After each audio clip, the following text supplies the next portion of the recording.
bawat kwentuhan, panunood ng TV o simpleng patambay-tambay, lalong sumasarap kung merong makukutkot, butong pakwan, isang platitong mani, binusang mais, bawat maliit na butil nito, merong nakatagong kwento.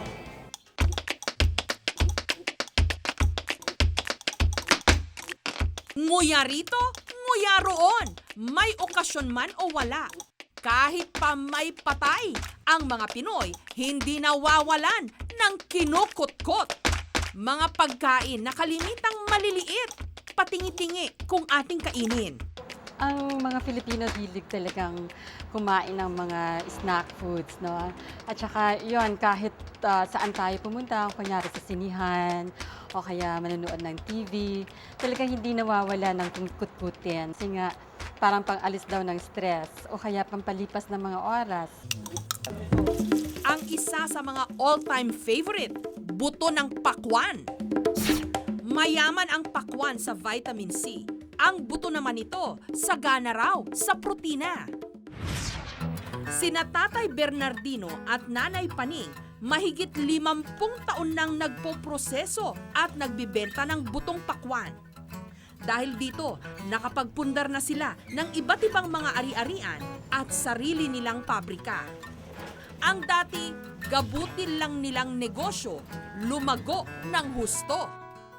Maligaya kami sa aming buhay ngayon kasi pati mga anak namin, natataguyod namin, pati apo na pag-aaral namin. Pero alam nyo bang ang butong pakwan na madalas nating kinukutkot, imported pa mula China? Pinagkukuluan muna ito.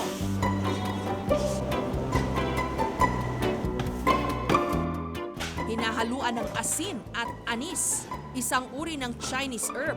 Hahayaang kumulo hanggang matuyo ang tubig. Pagkasikat ng araw, maghapon itong ibibilad.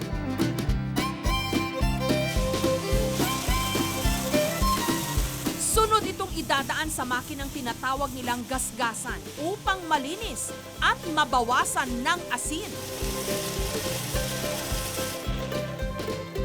Pagkatapos, isusupot sa plastic. Diretso sa mga tindahan. Pero ang pakwan, hindi lang laman at buto nito ang pwedeng kainin. Maski pala ang balat, pwede ring gawing kutkutin. Si Inang Sinang, nag-experiment sa paggawa ng minatamis na balat ng pakwan. Karaniwan kong ginagawa, kundol. Nung mga panahon na yun, nauubos ang kundol. Sinubukan ko yung balat ng pakwan, ubra pala. Inalis muna ang makapal na bahagi ng balat. Pagkatapos, ibinabad sa apog o powdered lime. Ilalaga sa mainit na tubig na nilagyan ng tawas para pampalutong ng balat. Matapos ang ilang minuto, huhugasang muli at ibababad na sa arnibal o pinaghalong tubig at asukal.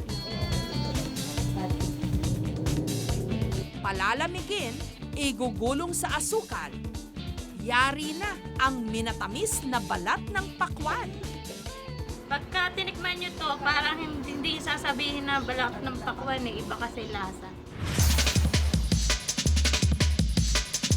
Sa Queen City of the South o Cebu, isang malaking industriya ang dried fruits. Ngunit hindi lang dried mango ang ipinagmamalaki nila rito, kundi sari-saring dried fruits, katulad ng pinya. They're a healthy snack, and they're also good for baking confectionaries. They're nutritious.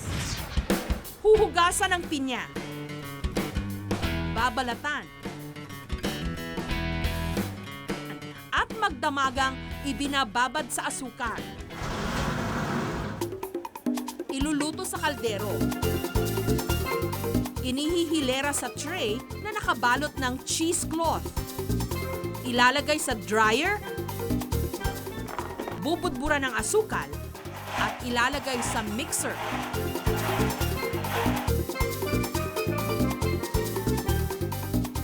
Kung may dried fruits, meron ding dried seafood.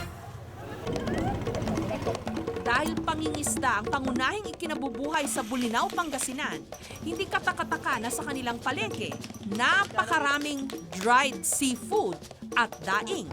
Pero meron ditong kutkutin na hindi makikita sa ibang lugar. Sa Barangay Diwi, matitikman ang daing na padas o yung baby danggit. Si Mang Frank, araw-araw pumapalaot upang manghuli ng padas at iba pang mga isda. Sumisid siya at ang kanyang mga kasama upang silipin kung meron na silang nalambat na isda. Pagkatapos ng ilang minuto, nakahuli na sila ng padas.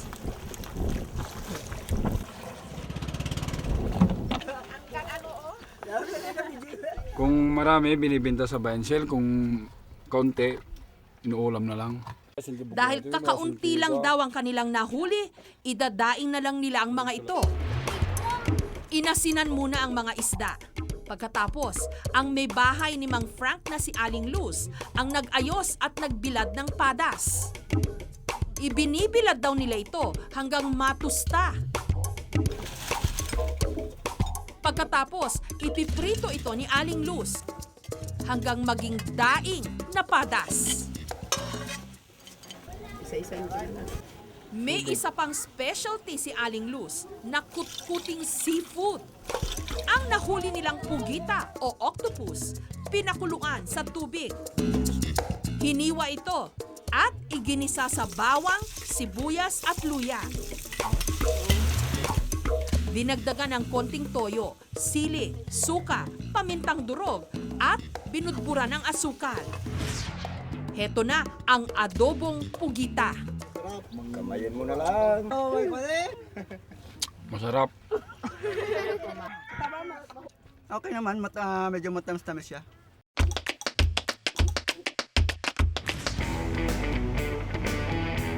Ang mga kutkutin, karaniwan din nating ipinampapasalubong. Katulad ng Choco Flakes ng Baguio. Matamis na parang mapait na hindi nakakasawa. Masarap yung chocolate niya, masarap din. Cereals po siya, O, cereal po siya. Ang pamilya raw ni Roju ang isa sa mga naunang naglabas ng Choco Flakes sa palengke ng Baguio. Nasa dugo raw kasi nila ang pagkahilig sa mga kutkutin na matatamis. Naisip namin, bakit di natin subukan yung ibang material na pwedeng ibalot? So yun, yung chocolate kasi hindi siya naapektuhan basta-basta ng humidity. Tapos sakto lang din siya sa malamig. Dalawa lang ang sangkap ng Choco Flakes, ang corn flakes at tsokolate. Kinaskas ang tsokolate. Tinunaw. Hinalo ang cornflakes sa tsokolate. Pagkatapos, nilagyan ng konting forma. Hinayaang matuyo hanggang tumigas ang Choco Flakes. Pwede nang ibenta sa palengke. Tayong mga Pilipino, pirmeng naghahanap ng dahilan para lamang kumain. Bawat okasyon, hindi makukumpleto kung walang handa at mga kutkutin. Pero nang dahil sa mga mumunting chichiryang ito, walang dudang mas lalong tumitibay ang ating samahan.